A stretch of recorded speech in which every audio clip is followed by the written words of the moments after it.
BPF দলৰ ভেৰণীয়া গুণ্ডা বাহিনী যি আক্ৰমণ কৰিলে সেই আক্ৰমণক আমি তীব্ৰভাৱে নিন্দা কৰিছোঁ, গৰিহণা দিছোঁ। চৰকাৰ তথা প্ৰশাসনক আমি দাবী জনাইছোঁ যে ইতিমধ্যে এই ভেৰণীয়া গুণ্ডা বাহিনীৰ ওপৰত আমাৰ UPPL দলে এজাহাৰ দিছে। সেই এজাহাৰৰ ভিত্তিত সেই ভেৰণীয়া গুণ্ডা বাহিনীক 12 ঘণ্টাৰ ভিতৰত কৰায়ত্ব কৰিব লাগে আৰু উচিত শাস্তি দিব লাগে। আপোনালোকে জানে যে BPF দলে বিগত 15 বছৰে এই ভেৰণীয়া গুণ্ডা বাহিনীৰ জৰিয়তে ৰেগিং কৰি আৰু মানুহক ভয় ভাবুকি দেখুৱাই তেওঁলোকে ভোট আদায় কৰিছে। এবাৰ বাক্সা আৰু ওদালগুৰিত যেহেতু আগতে নিৰ্বাচন হৈ গৈছে, তেওঁলোকে ইতিমধ্যে গম পাইছে যে তেওঁলোকে ভালকৈ আৰু নিৰ্বাচনত আসন নাপায় বা জয়ী হোৱাৰ সম্ভাৱনা নাই। তেওঁলোকৰ পৰাজয়ৰ আশংকা কৰিয়েই আমাৰ সভাপতি তথা আমাৰ প্ৰাৰ্থীসকলৰ ওপৰত আক্ৰমণ কৰিছে আৰু আমাক মানে তেওঁলোকে ভয় ভাবুকি দিবলৈ ওলাই আহিছে। UPPL দলৰ নেতাকৰ্মী কোনো দিনো BPF দলৰ মানে আমি ভয় নকৰোঁ। আমাক গণতন্ত্ৰৰ ওপৰত আমাৰ বিশ্বাস আছে।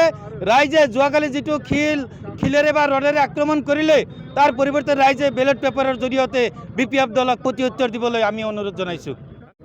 मैया जिखिनि जाथाय जालांबाय मैया बेलासिनि 6 रिंगासोनि जाथाय जे जोंनि UPPL नि आफादगिरि बिथां प्रमद बर' सारखौ आरो बावखुंग्रि समस्तिनि बिजाथि बिथां प्रतिभा ब्रह्म आबुखौ जिखिनि गाग्लोबबाय बिथांमोननि बे BPF नि गुन्डागिरिफ्रा हाग्रामा महिला आरो दनेश्वर गयारिनि थोननायनि माबायावहाय दा बिथांमोना जिखिनि गाग्लोबदों बेखौ जोङो सोंखारिदों आरो दिनै जों प्रग्राम खालामबाय।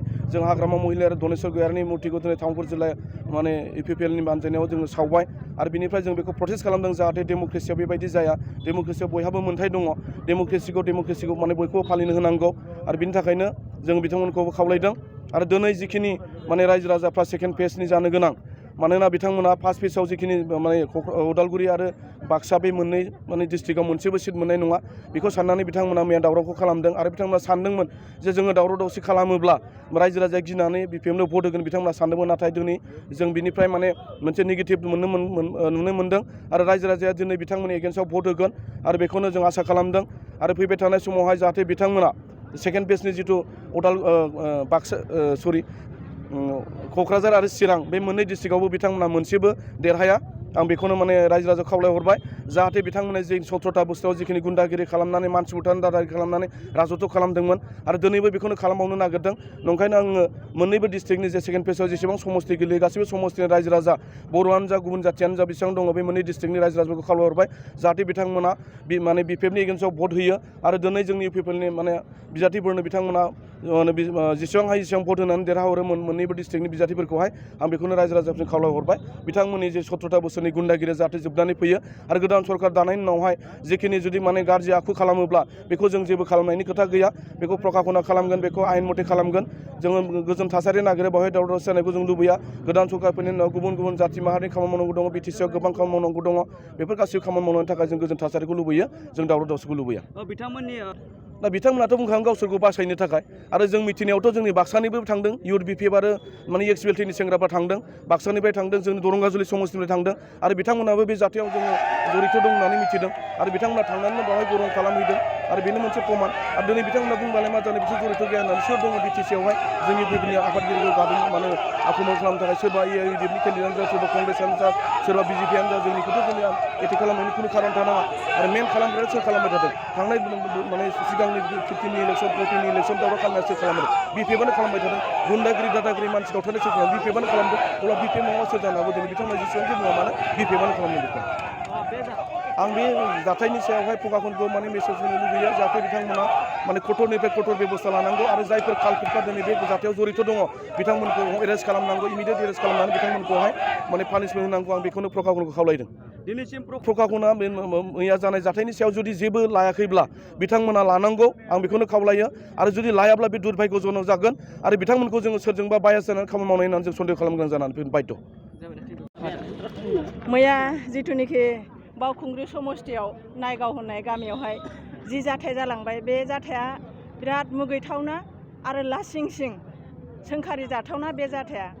दा बे जाथायनि सायावहाय बेबायदि मोनथाया माब्रै फैखो जुदि जों बेखौ नायोब्ला जि जाथायखौ मावलांबाय जायफ्रा मावबाय बिथांमोनखौ प्रखाखना माने पुलिस डिपार्टमेन्टआ गोख्रों नोजोर होनानै बिथांमोननि सायाव जिथुनिखि न्याय बे न्याय बिसारखौ लाबोनांगौ।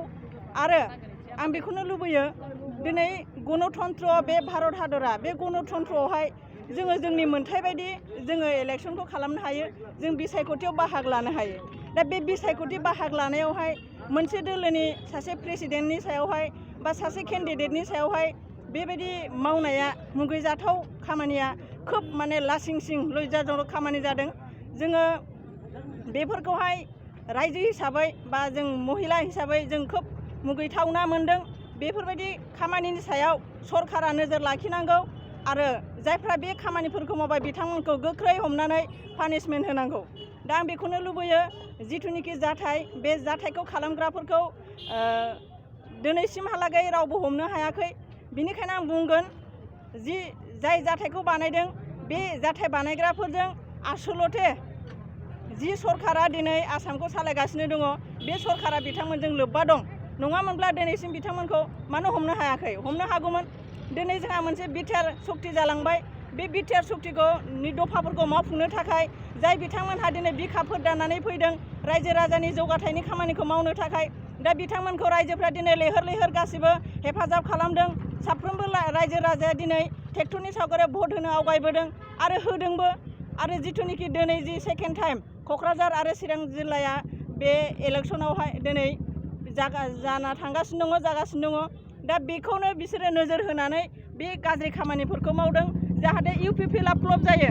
नाथाय दिनै रायजो राजाया जायफ्रानिखि बेखौ साननानै मावदों रायजो राजाया दिनै खोब मुगैदों आरो सोंखारिदों। बिनिखायनो आं बुंगोन पुलिस प्रखाखनखौ आं बुंगोन पुलिस प्रखाखना नोंथांमोना गोख्रैनो जायफ्रानिखि मैयानि बे मुगैथावना खामानिफोरखौ मावदों आरो बे खामानि मावनायावहाय जायफ्रानिखि लोब्बा दं बिथांमोनखौ गोख्रै हमनांगौ आरो सास्ति होनांगौ। जोंनो बेखौनो नांगौ, जोंनो न्याय नांगौ, जोंनो जोंनि गणतन्त्र जोंनि मोन्थायखौ जोंनो नांगौ। बिथांमोना BPFआ लोब्बा गैया होननानै आं मालाबाबो साननाय नङा। मानो होनबा जेरावबो बिथांमोनहा माने दावराव खालामनोनो माने मा होनो कौशल खायदा खालामगासिनो दङ। जोङो मोनदों मैया दरंगाजुलि जोंहा बाक्सा जालांबाय, उदालगुरि जालांबाय। जोंनि समस्तिफ्रावबो माखासे फिसा फिसा दावरावफ्रा जादों।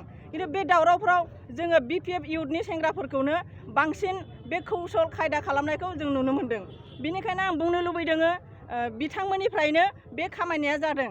बिनिखायनो आं बुंगोन जाय BPFनि दैदेनगिरि बिथांखौथ' जोङो ओरैनो जों 17 बोसोर सासन खालामनो जोङो सुबिदा होखाबाय अननायजों मान होनायजों। नाथाय नैबे बेलायावहाय बिथाङा बेबायदि खालामनो थाखाय पारमिसन होनाङामोन। बिथाङा गावनि दोलोखौहाय कन्ट्रलाव लाखिनांगौमोन। आं बेखौसो दिनै बुंगोन।